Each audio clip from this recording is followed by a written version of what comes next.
ముఖ్యమంత్రి రేవంత్ రెడ్డి ఢిల్లీ చేరుకున్నారు. సాయంత్రం కాంగ్రెస్ ఎన్నికల కమిటీ సమావేశం జరగనుంది. తెలంగాణలో ఎంపీ అభ్యర్థుల్ని ఈ సమావేశంలో ఖరారు చేసే సూచనలు ఉన్నాయి.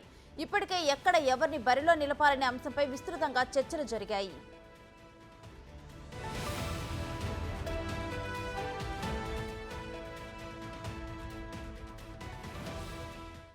తెలంగాణ ముఖ్యమంత్రి రేవంత్ రెడ్డి ఢిల్లీ చేరుకున్నారు. సాయంత్రం కాంగ్రెస్ ఎన్నికల కమిటీ సమావేశం జరగనున్నది. ఇక తెలంగాణలో ఎంపీ అభ్యర్థుల్ని ఈ సమావేశంలో ఖరారు చేసే సూచనలు ఉన్నాయి. ఇప్పటికే ఎక్కడ ఎవరిని బరిలో నిలపాలి అనే అంశంపై కూడా విస్తృతంగా చర్చలు జరిగాయి.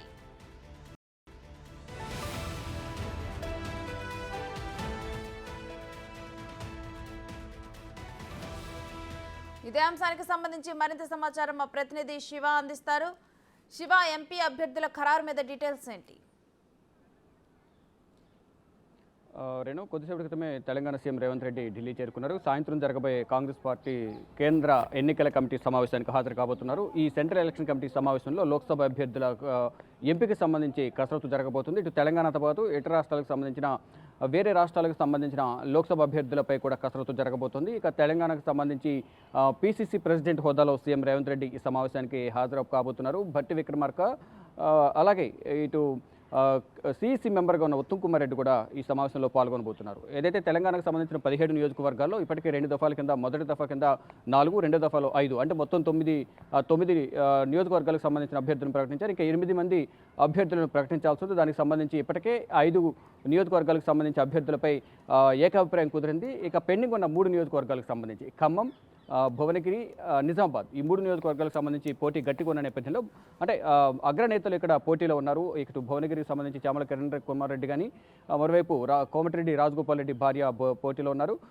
ఖమ్మం నుంచి భట్టి విక్రమార్క సతీమణి, మరోవైపు పొంగులేటి శ్రీనివాసరెడ్డి సోదరుడు వీరు పోటీలో ఉన్నారు. నిజామాబాద్ నుంచి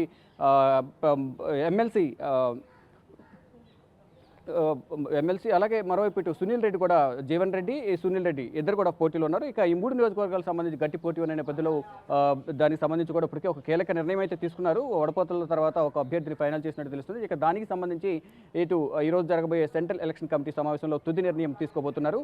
మొత్తం ఇక రేపు మధ్యాహ్నం తెలంగాణకు సంబంధించిన అభ్యర్థుల ప్రకటనకు సంబంధించి ఈరోజు నైటే ఒక నిర్ణయం తీసుకుని రేపు మధ్యాహ్నానికల్లా అభ్యర్థుల ప్రకటన ఉండే అవకాశం అయితే ప్రధానంగా కనిపిస్తుంది. మొత్తంగా చూసుకుంటే ప్రతి ఒక్క నియోజకవర్గంలో కూడా అభ్యర్థులకు ఆశావాహుల సంఖ్య అయితే రోజు ఎక్కువ అవుతోంది. ఇక వారిని రోజు రోజుకి బొజ్జగించి వారిని సముదాయించి అధికారంలోకి వచ్చిన తర్వాత ఎన్నికలు అయిన తర్వాత సముచిత స్థానం కల్పిస్తామని ఇప్పటికీ అందరితో కూడా రేవంత్ రెడ్డి మాట్లాడుతున్నారు. ఇక కాంగ్రెస్ పార్టీకి సంబంధించిన పీసీసీ వర్కింగ్ ప్రెసిడెంట్లు అందరూ కూడా ఎవరైతే ఆశావాహులు ఉన్నారో, ఎవరైతే అసంతృప్తి వ్యక్తం చేస్తున్నారో అటువంటి నేతలు అందరితో కూడా ఫోన్లో సంభాషిస్తున్నారు. మరికొందరితో సీఎం రేవంత్ రెడ్డి నేరుగా ఫోన్లో మాట్లాడుతూ కొంతమంది ఇంటికి పిలిపించి మాట్లాడుతున్న పరిస్థితి నెలకొంటుంది.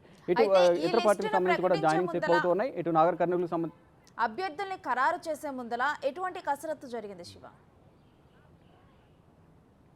రైట్గా అభ్యర్థులకు సంబంధించి లోక్సభ ఎన్నికలు జరుగుతున్న నేపథ్యంలో అందరి నుంచి దరఖాస్తుల స్వీకరణ చేశారు. దాంట్లో భాగంగా 17 నియోజకవర్గాలకు సంబంధించి 300కు పైగా అప్లికేషన్లు వచ్చాయి. దానికి సంబంధించి వడపోత కార్యక్రమం నిర్వహించిన తర్వాత స్క్రీనింగ్ కమిటీ సమావేశం అనేది హైదరాబాద్లోని గాంధీ భవన్లో నిర్వహించి అభ్యర్థులను ఫైనల్ చేశారు. అంటే ఒక్కొక్క నియోజకవర్గం నుంచి దాదాపు 5 నుంచి 10 మంది అభ్యర్థులు, కొన్ని నియోజకవర్గాలు 20 మంది కూడా ఆశావాహులు పోటీ పడ్డారు. అందరూ కూడా అప్లికేషన్లు పెట్టిన పరిస్థితి నెలకొంది. అంటే అందరూ కూడా మాకు కూడా అవకాశం ఇవ్వాలనే ఉద్దేశంతో అందరూ అప్లికేషన్లు పెట్టారు. కానీ దాంట్లో ప్రజాబలం ఎవరికి ఉంది, ఈక్వేషన్ ఏ విధంగా మొదటి నుంచి కాంగ్రెస్ పార్టీ కోసం పనిచేసిన వారు ఎవరు, ప్రతినిత్యం ప్రజల్లో ఉండి పార్టీ బలోపేతానికి కానీ తన విజయం కోసం పనిచేసిన వారు ఎవరు అనేది కూడా మొత్తం ఈక్వేషన్స్ అనేది చూసుకున్న తర్వాత వడపోత కార్యక్రమం చేపట్టారు. దాంట్లో భాగంగానే ఇటు ఆ లిస్టును ఫైనల్ చేసిన తుది జాబితాను 3 పేర్లతో ఒక నియోజకవర్గం నుంచి అధిష్టానానికి సమర్పించిన తర్వాత ఇక్కడ కూడా సిఈసి సమావేశంలో కూడా ఒక నిర్ణయం తీసుకున్నారు. 2-3 సార్లు సమావేశమైన తర్వాత మొదటి జాబితాలో 4 రెండవ జాబితాలో 5 మొత్తం 9 మంది ఎన్నుకున్నారు. ఇక మిగిలిన 8 మంది అభ్యర్థులకు సంబంధించి కూడా అంటే గెలుపు అవకాశాలు ఉన్నవారిని ఉన్నవారికి మాత్రమే అక్కడ అవకాశం కల్పిస్తున్నారు. అంటే అక్కడ బలబలాలు చూసుకుని ఇతర పార్టీ నుంచి వచ్చిన వారికి కానీ, సొంత పార్టీలో ఉన్నవారిని కానీ వారందరూ కూడా ఎవరికి కూడా అసంతృప్తి వ్యక్తం చేయకుండా ఎవరైతే అభ్యర్థి ఉంటారో ఆ అభ్యర్థి గెలుపు కోసం అందరూ ఆశావాహులు ఉన్నప్పటికీ కూడా ఆ టికెట్ ఆశించి భంగపడిన వారిని కూడా ప్రతి ఒక్కరితో సీఎం రేవంత్ రెడ్డి మాట్లాడుతున్నారు. వారందరినీ కూడా బొజ్జగించి ఎన్నికలైన తర్వాత మీకు సముచిత స్థానం అయితే కల్పిస్తాము, ముందు అభ్యర్థి గెలుపు కోసం పనిచేయాలంటూ కూడా అందరినీ ప్రతి ఒక్కరితో రేవంత్ రెడ్డి మాట్లాడుతున్నారు. దానిలో భాగంగా ఖమ్మం సీట్ ఆశించి భంగపడిన VH కూడా కొంత అసంతృప్తి వ్యక్తం చేస్తూ మీడియా ముఖంగా కూడా కొన్ని వ్యాఖ్యలు చేశారు. ఇంటికి పిలిపించుకుని ఈ రేవంత్ రెడ్డి VHతో కూడా మాట్లాడారు. ఆయనతో ఆయనతో సంప్రదించి పార్టీ విజయం కోసం అభ్యర్థి గెలుపు కోసం పనిచేయాలి, అన్ని విధాలా అండగా ఉంటామని కూడా విహెచ్కి హామీ ఇచ్చిన నేపథ్యంలో ఆయన కొంత సంతృప్తి చెందిన పరిస్థితి ఉంది. అలాగే ప్రతి ఒక్కరిని కూడా బుజ్జగించి వారిని సముదాయించి అన్ని విధాలు అండగుంటాము, రాజకీయంగా అన్ని రకాలుగా ఏ పదవి ఉన్నా సరే మీకు ఇచ్చే విధంగా కూడా చర్యలు తీసుకుంటామంటూ కూడా రేవంత్ రెడ్డి హామీ ఇచ్చిన నేపథ్యంలో అందరూ కూడా ఈ లోక్సభ ఎన్నికల్లో కలిసి పనిచేసేందుకు సుముఖత వ్యక్తం చేస్తారు. దానిలో భాగంగా ఈ రోజు జరగబోయే సెంట్రల్ ఎలక్షన్ కమిటీ సమావేశంలో 8 మంది అభ్యర్థులకు సంబంధించి ఇప్పటికే 5 దాదాపు ఖరారైన నేపథ్యంలో ఈ 3 నియోజకవర్గాలు ఖమ్మం, నిజామాబాద్, భువనగిరి ఈ 3 నియోజకవర్గాలకు సంబంధించి కూడా ఈరోజు తుది కసరత్తు జరగబోతుంది. ఇక్కడే ఎక్కువ అంటే సీనియర్ నేతలు ఉన్న నేపథ్యంలో కొంచెం ఆచితూచి రేవంత్ రెడ్డి వ్యవహరిస్తున్నారు. దానిలో భాగంగానే కొంచెం ఈ అభ్యర్థుల కసరత్తు సంబంధించి డిలే జరుగుతుంది. ఫైనల్గా ఈరోజు సెంట్రల్ ఎలక్షన్ కమిటీ సమావేశంలో ఈ 8 మంది అభ్యర్థులకు సంబంధించి మాత్రం తుది నిర్ణయం తీసుకునే అవకాశం అయితే ప్రధానంగా కనిపిస్తోంది. Renu. Right, thank you Shiva.